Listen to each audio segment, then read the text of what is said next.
Hello दोस्तों। आज कल हम जहाँ तक वीडियो बनाए थे उसके आगे आज हम 4 टॉपिक्स पे चर्चा करेंगे।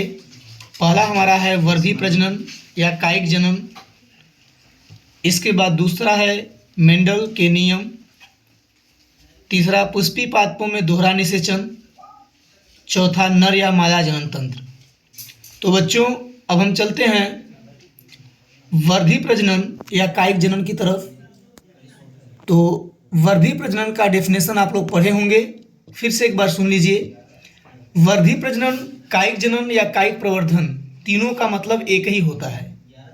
यह अलैंगिक प्रजनन की वह विधि है जिसमें जीव पादप के शरीर का कोई भी कायिक या वर्धी भाग पुष्प को छोड़कर शरीर से अलग होने के पश्चात विकसित होकर नए पौधे को जन्म देता है। उसे कायिक या वर्धी प्रजनन कहते हैं। या हम कह सकते हैं कि जब किसी पादप में उसके पुष्प को छोड़कर उसके नए पौधे या संतति का निर्माण उसके कायिक भाग से या वर्धी भाग से हो रहा है, तो समझिए जैसे जड़, तना, पत्ती से अगर हो रहा है तो उसे कायिक प्रवर्धन या वर्धी प्रजनन कहते हैं। कायिक प्रजनन की वह विधि है जिसमें पौधों के कुछ भाग जैसे जड़, तना, पत्ती उपयुक्त परिस्थितियों में विकसित होकर नया पौधा उत्पन्न करते हैं, जैसे गन्ना, गुलाब, अंगूर आदि। यह पद्धति केला, संतरा, गुलाब एवं चमेली जैसे उन पौधों के लिए भी उपयोगी होती है जो बीज उत्पन्न करने की क्षमता खो चुके होते हैं, जिसको हम लोग बर्ड फार्मिंग भी कहते हैं। आप देख सकते हैं इसका फिगर आप इस प्रकार से बना सकते हैं कि कलम किया हुआ है, स्कंद है और इससे नए पौधे का निर्माण हुआ है। किस प्रकार से कलम को उसके ऊपर जोड़ा जाता है, ये भी एक प्रकार का कायिक प्रवर्धन है। अजूबा, इसका एक अजूबा जो है एक सबसे अच्छा उदाहरण है।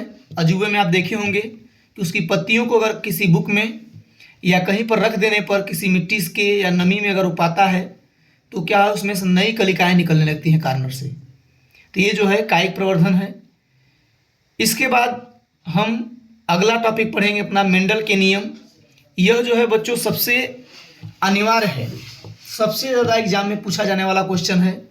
आप देखिए मेंडल का जो पहला नियम है उसमें जीन के पृथक्करण का नियम है। पृथक्करण का नियम, जीन के पृथक्करण का नियम तब लागू होता है जब दो व्यक्ति एक निश्चित विशेषता के लिए विषम युग्मजी हो। दोनों को पार किया जाता है। उदाहरण के लिए F1 पीढ़ी के संकर F2 पीढ़ी के संतान जीनोटाइप और फेनोटाइप में भिन्न होते हैं। जैसे दादा दादी P पीढ़ी के विशेषताएं नियमित रूप से फिर से होती हैं। एक प्रमुख आवर्ती वंशानुक्रम औसतन 25% प्रमुख विशेषता के साथ संयुग्मक होते हैं। 50% विषम युग्मजी होते हैं जो फेनोटाइप आनुवंशिक वाहक में प्रमुख लक्षण दिखाते हैं। 25% पुनरावर्ती विशेषता के साथ समयुग्मक होते हैं और इसलिए पुनरावर्ती विशेषता को व्यक्त करते हैं। फेनोटाइप जीनोटाइप का अनुपात 1:2:1 है। फेनोटाइप का अनुपात 3:1 है। अब आप ऊपर फिगर देख सकते हैं कि इस फिगर में ए बी है पोलन और ए पिस्टिल। अब इन दोनों का देखेंगे, बी में कैपिटल बी और स्मॉल बी में ये क्या है, हमारा जो है बैगनी कलर का है। और इसकी दूसरी पीढ़ी में भी जो स्मॉल बी से हमने निश्चय करा है उसमें भी दूसरी पीढ़ी में क्या है, बैगनी कलर उत्पन्न हुआ है। लेकिन जो इसका आनुवंशिक लक्षण है दूसरी पीढ़ी में परिवर्तित हो जाते हैं। ये जो है हमारा जीन के पृथक्करण का नियम है। इसके बाद दूसरा है मेंडल के प्रभावी गुण का नियम या प्रभाविता का नियम भी इसको कहते हैं। मेंडल ने जब दो विपरीत लक्षणों को लेकर नर तथा मादा के बीच क्रॉस करवाया तो देखा कि दोनों लक्षणों में आगे आने वाली पीढ़ी में केवल एक ही लक्षण प्रकट होता है कि एक नहीं, अतः दिखाई पड़ने वाले लक्षण को प्रभावी लक्षण कहते हैं, डोमिनेंस लक्षण, तथा न दिखाई पड़ने वाले लक्षण को सुप्त या रिसेसिव लक्षण कहा जाता है, जिसको अप्रभावी लक्षण कहते हैं। निम्न उदाहरण से स्पष्ट होता है कि जीन का जो प्रभावी जीन होते हैं उन्हीं का लक्षण जो है बाहर दिखता है जीनोटाइप फेनोटाइप में। ठीक है, अब यहाँ आप उदाहरण देख सकते हैं, लाल रंग के फूल हैं RR इनका जो है क्रॉस कराया गया है सफ़ेद रंग के फूल स्मॉल आर के साथ। अब यहाँ पर देखेंगे तो जो लाल रंग के फूल हैं ये जो है डोमिनेंस का कार्य कर रहे हैं, इनका लक्षण जो है प्रभावी रूप से दिख रहा है, मतलब लाल रंग में ही है। ठीक है, अगला है स्वतंत्र अभ्यूहन का नियम। इस नियम के अनुसार आनुवंशिक लक्षणों के कारक परस्पर स्वतंत्र रहते हैं एवं स्वतंत्र रूप से अन्य सभी कारकों से संयोग करते हैं। द्विसंकर क्रॉस की द्वितीय पीढ़ी में पीले रंग के बीजों के कारक गोल बीजों के कारक के साथ संयोग नहीं करता है, बल्कि झुर्रीदार बीजों के कारक के साथ संयोग करता है। अब आप इसको फिगर द्वारा समझ सकते हैं। स्वतंत्र अभ्यूहन का नियम जो है ये जनक की पीढ़ी है और ये युग्मक है। आप देखिए गोल हरा बीज और झुर्रीदार पीले बीज से संकरण कराया गया है। यहाँ पर प्राप्त जो बीज हैं यहाँ पर भी देखिए डोमिनेंस में गोल और ये जो फेनोटाइप है, फेनोटाइप में हमारा पीले बीज दिख रहे हैं, जबकि इसमें झुर्रीदार पीले बीज होने चाहिए थे। तो ये जो है स्वतंत्र, मतलब अब जो युग्मक होते हैं वे स्वतंत्र होते हैं। अब इसमें आप देखिए दूसरी जो F1 पीढ़ी से प्राप्त रिजल्ट है गोल पीले बीज और दोनों जो है गोल पीले बीज बने हैं। ये जो होता है स्वतंत्र अभ्यूहन का नियम होता है। इसके बाद जो है अगला है पुष्पी पादपों में दोहरा निषेचन। पुष्पी पादप में दोहरा निषेचन क्या होता है, यह जो है आपको पढ़ाया गया होगा, एक बार फिर से सुन लीजिए। दोहरा निषेचन का मतलब होता है जब किसी पादप में या पुष्प के भ्रूणकोश में दो बार निषेचन हो, अर्थात दो नर युग्मक अलग अलग स्थितियों में संलयित हो, उसको दोहरा निषेचन कहते हैं। जैसे दोहरा निषेचन फूल वाले पौधों में एंजियोस्पर्म का एक जटिल निषेचन तंत्र है। यह जो है आपको लिए कोई नई बात नहीं है, आप ये जानते हैं कि जितने भी फूल वाले पौधे होते हैं एंजियोस्पर्मी या आवृतबीजी, केवल उन्हीं पौधों में ही लैंगिक जनन होता है। बाकी सभी पौधे चाहे वो जिम्नोस्पर्म हो या ब्रायोफाइटस हो, टेरिडोफाइटस हो या एल्गी या शैवाल हो, इन सभी पौधों में जो है लैंगिक जनन नहीं होता। इस प्रक्रिया में दो नर युग्मक के साथ एक मादा गैमेटोफाइट, मेगा गैमेटोफाइट जिसे भ्रूण थैली भी कहा जाता है, का जुड़ना शामिल है। यह तब शुरू होता है जब परागण कार्पेल के वर्तिकाग्र से चिपक जाता है। फूल की मादा जनन संरचना परागकण तब नमी लेते हैं और अंकुरित होने लगते हैं। एक पराग नली का निर्माण करते हैं जो शैली के माध्यम से अंडाशय की ओर फैली हुई है। पराग नली की नोक फिर अंडाशय में प्रवेश करती है और बीजांड के माइक्रोपाइल, मतलब बीजांड द्वार होता है, बीजांड द्वार के माध्यम से प्रवेश करती है। उद्घाटन का मतलब है प्रवेश द्वार। पराग नलिका मेगा गैमेटोफाइट में दो शुक्राणुओं को छोड़ने के लिए आगे बढ़ती है। दो शुक्राणु का मतलब यहाँ पे मेल गैमेट है, नर युग्मक। अब देखिए दोहरा निषेचन कैसे होता है, एक अंड कोशिका एक नर युग्मक के साथ संलयित होती है और युग्मनज का निर्माण होता है। ये हो गया संयुग्मन, ये पहला निषेचन है। दूसरा जो है द्वितीय केंद्रक के साथ एक नर युग्मक मिलता है जिससे बनता है प्राथमिक भ्रूणपोष केंद्रक, प्राइमरी एंडोस्पर्म न्यूक्लियस। ये जो है दोहरा निषेचन है। इस तरह से 5 केंद्र की भ्रूण कोश का निर्माण होता है जिससे में भ्रूण परिपक्व बनता है। ये जो होता है हमारा दोहरा निषेचन है। अब जो है हम नर और मादा जनन तंत्र की तरफ चलते हैं। इसमें आपको लिखना बहुत कुछ नहीं होता है, केवल फिगर बनाने के लिए आएगा। तो आप देख सकते हैं ये नर जनन तंत्र का चित्र है जिसमें नर जनन तंत्र में का सबसे प्रमुख अंग होता है वृषण, जहाँ पर शुक्राणुओं का शुक्र जनन की प्रक्रिया द्वारा शुक्राणु बनते हैं। फिर शुक्रवाहिनी के द्वारा शुक्राशय से होते हुए, शुक्रवाहिका है, शुक्रवाशय से होते हुए मूत्रोजनन छिद्र से बाहर आते हैं। ये मूत्र नलिका है। और जो शुक्राशय होता है हमारा, यह जो है मूत्राशय और मलाशय के मध्य स्थित होता है। और मानव का जो जननांग है, जनन तंत्र, यह जो है उसके उदर गुहा के श्रोणि क्षेत्र, अतः सबसे नीचे वाले क्षेत्र में होता है। ये मूत्राशय है और ये मूत्रमार्ग है।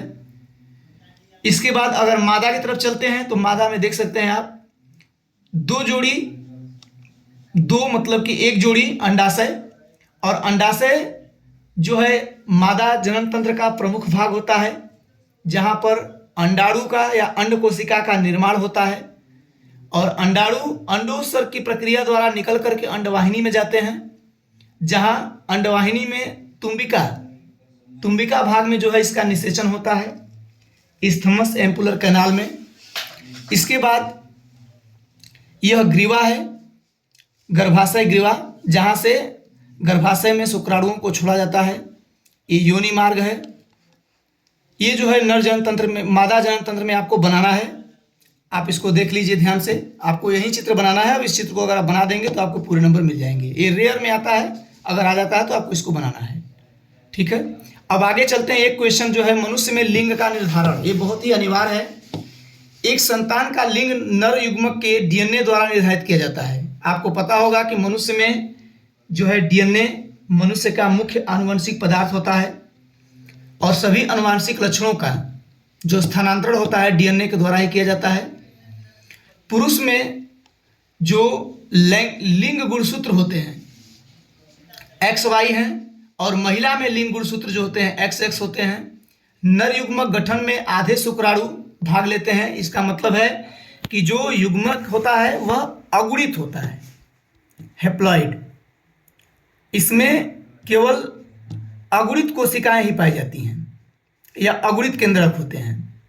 शुक्राणु में X गुणसूत्र होता है और अन्य आधे भाग में Y गुणसूत्र होता है।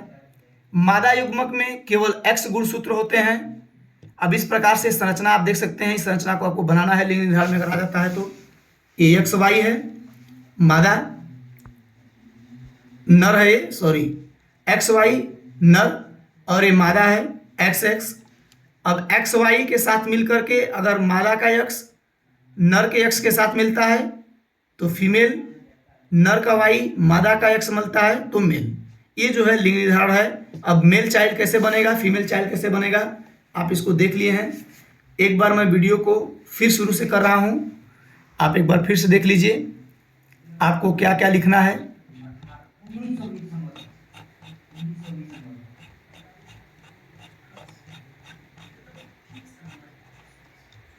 सबसे पहला जो है हमारा वर्धी प्रजनन या कायिक जनन है। आप देख लीजिए इसमें, यह जो है अलैंगिक प्रजनन की वह विधि है जिसमें पादप के शरीर का कोई भी कायिक या वर्धी भाग पुष्प को छोड़कर शरीर से अलग होने के पश्चात विकसित होकर नए पौधे को जन्म देता है। उसे कायिक या वर्धी प्रजनन कहते हैं। जैसे गन्ना, गुलाब, अंगूर इत्यादि। कुछ ऐसे भी पौधे होते हैं जिनमें बीज बनने के बाद भी उनमें कायिक प्रवर्धन कराया जा सकता है, जैसे केला, संतरा, गुलाब, चमेली इत्यादि। अब इसमें आप देख सकते हैं कि कायिक प्रवर्धन में अगर ये चाहें तो आप फिगर बना सकते हैं, ठीक है। उदाहरण में आप अजूबा को भी दे सकते हैं। इसके बाद है मेंडल के नियम। सबसे पहले है जीन के पृथक्करण का नियम, जिसमें आप ये फिगर बना सकते हैं। और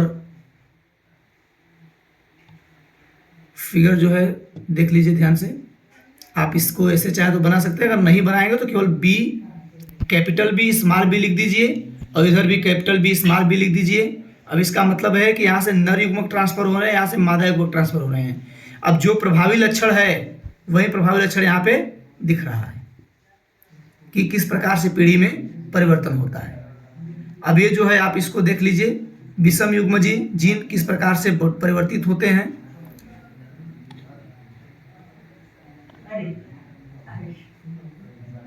ज़्यादा तेज तो नहीं भाग रहा है, आप देख लीजिए धीरे धीरे कैसे लिखेंगे।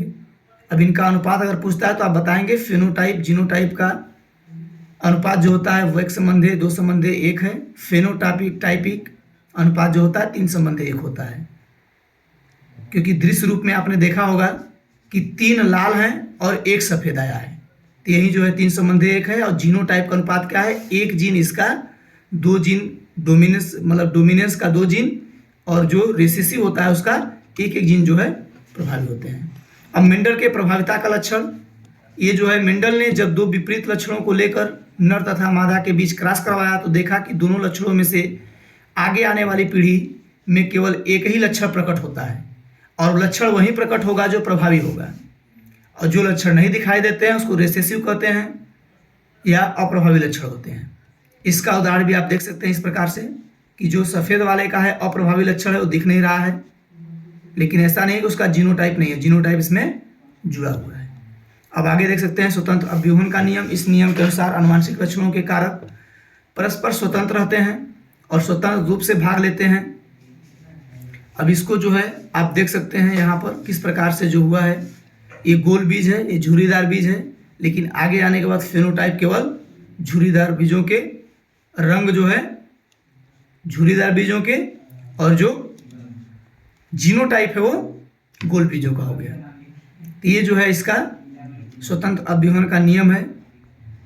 पुष्पी पादपों में दोहरा निषेचन, आपको हम बता दिए कि पुष्पी पादपों में केवल पुष्पी पादप ही हैं जिनमें लैंगिक जनन होता है, अन्यथा सभी पादपों में अलैंगिक जनन की प्रक्रिया होती है। अब इसमें जो है किस प्रकार से होता है, दोहरा निषेचन जो है एक नर युग्मक जो है एक मादा युग्मक के साथ मिलकर के युग्मनज का निर्माण करती है, तथा दूसरा नर युग्मक जो है केंद्रीय जो ध्रुवीय केंद्रक है उसके साथ मिलकर के प्राथमिक भ्रूणपोष केंद्रक का निर्माण करता है, जिससे भ्रूणपोष का निर्माण होता है। अब ये जो है किस प्रकार से होता है आप यहाँ फूल में देख सकते हैं, पुष्प में ये है, इसको आपको लिखना है। इसके बाद है मादा नर या मादा जनन तंत्र, तो आप देख लीजिए, आपको यही फिगर बनाना है। अगर इतना भी नामांकन आप कर देंगे बना के तो भी आपको पूरे नंबर मिल जाएंगे। ए मादा जनन तंत्र है, इन दोनों को एक साथ, दोनों में से एक साथ नहीं पूछता है, दोनों में से कोई एक पूछेगा। और जितने क्वेश्चन हमने बताए हैं इसमें से लगभग मान के चलिए कि 99% क्वेश्चन आने हैं, और कुछ नहीं आएंगे तो ऐसा जरूरी नहीं है कि जो हम बताएं पूरा का पूरा आ ही जाए, आप अपने हिसाब से तैयारी कीजिए। ये जो है मनुष्य में लिंग निर्धारण कैसे होता है ये भी हमने बता दिया कि मनुष्य में जो नर होता है, नर में लिंग गुणसूत्र XY होते हैं और महिला में लिंग गुणसूत्र XX होते हैं। नर का X और मादा का X मिलने से मादा चाइल्ड का निर्माण होता है या मादा संतति की उत्पत्ति होती है। नर का Y और मादा का X मिलने से मेल चाइल्ड की उत्पत्ति होती है। अब आप इसका उदाहरण यहाँ देख सकते हैं, ये नर है, ये मादा का सिंबल है, नर का सिंबल है। XY XX, यहाँ X से X मिलने पर XX फीमेल, Y से X मिलने पर XY मेल।